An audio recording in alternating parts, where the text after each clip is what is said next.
Hello అందరికీ, welcome to our channel. ఈరోజు multigrain dosa ఎలా చేయాలో చూపిస్తాను.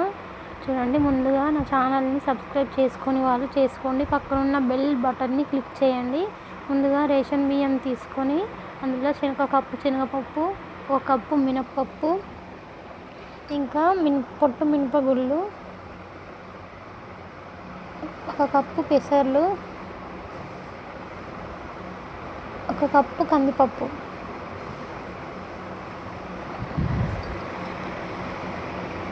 కొన్ని మెంతులు వేసుకోవాలి. మెంతులు వేసుకుంటే దోసపిండి అనేది చాలా టేస్టీ వస్తుంది. ఈ అటుకులు అనేవి మనం మిక్సీ పట్టుకునేటప్పుడు అప్పుడు నానబెట్టుకొని వేసుకోవాలి. అప్పుడు మిక్సీ పట్టేటప్పుడు కూడా వీడియో చూపిస్తాను, చూడండి. ఇందులో రాగులు, మీకు ఇష్టం ఉన్న ఏ పప్పులైనా వేసుకోవచ్చు. వీటన్నిటిని మొత్తం కలిసిపోయేలాగా కలపండి. ఇలా మొత్తం కలిపిన తర్వాత వీటిని నీట్గా క్లీన్ చేసుకోవాలి. ఎందుకంటే దుమ్ము ఉంటుంది కదా, మొత్తం నీట్గా వాష్ చేసుకోవాలి. వాష్ చేసుకొని కనీసం 8 గంటలైనా నానబెట్టుకోవాలి. పప్పులు నానవు కదా తొందరగా, 8 గంటలు నానబెట్టుకోవాలి. కనీసం 6 గంటలైనా నానబెట్టాలి. నానబెడితేనే దోశ అనేది చాలా మంచిగా వస్తుంది. తర్వాత చూడండి, మిక్సీ పట్టుకునేటప్పుడు అటుకులు ఇలా నానబెట్టుకోవాలి. మిక్సీ పట్టేటప్పుడు నానబెట్టి వీటిని అందులో కలుపుకోవాలి.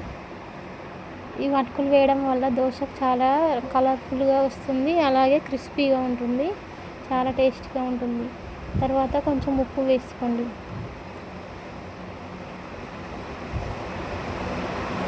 ఉప్పు వేసి ఒక మిక్సీ గిన్నె తీసుకొని అందులో కొంచెం వేసి మిక్సీ పట్టుకోండి. ఈ దోశ అయితే చాలా అంటే చాలా హెల్దీ, చిన్నపిల్లలకు కూడా పెట్టచ్చు.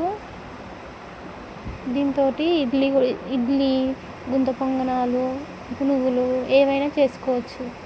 చాలా అంటే చాలా టేస్టీగా ఉంటుంది. ఇడ్లీకి మాత్రం కొంచెం రవ పట్టాలి, సన్నరవ ఎట్లుంటుంది అంత ఆ టైప్లో పట్టుకోవాలి.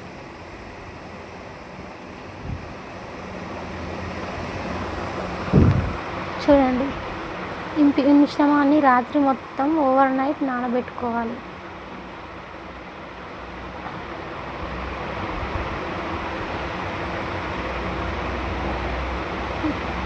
నానబెట్టిన తర్వాత పొద్దున ఇలా ఒకసారి కలుపుకొని దోశల్లాగా వేసుకోవాలి. చాలా అంటే చాలా టేస్టీగా ఉంటుంది ఈ దోశ. ఒకసారి మీరు కూడా ట్రై చేసి ఎలా వచ్చిందో కామెంట్ చేయండి. అలాగే నా ఛానల్ని సబ్స్క్రైబ్ చేసుకొని వాళ్ళు చేసుకోండి. ఈ వీడియోని స్కిప్ చేయకుండా చూడండి. ఒకటి తినే దగ్గర 2 దోశలైనా తింటారు. చాలా అంటే చాలా టేస్టీగా ఉంటుంది. ఒక్కసారి ట్రై చేసి చూడండి, హోటల్ స్టైల్ లాగా ఉంటుంది.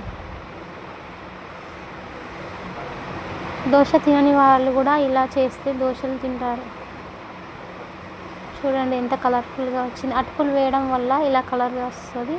అటుకులు మాత్రం స్కిప్ చేయకుండా అటుకులు వేసుకొని దోశలు చేసుకోండి. ఓకే, అంతే. చూడండి, వీడియో నచ్చినట్లయితే లైక్ చేయండి, షేర్ చేయండి, సబ్స్క్రైబ్ చేయండి.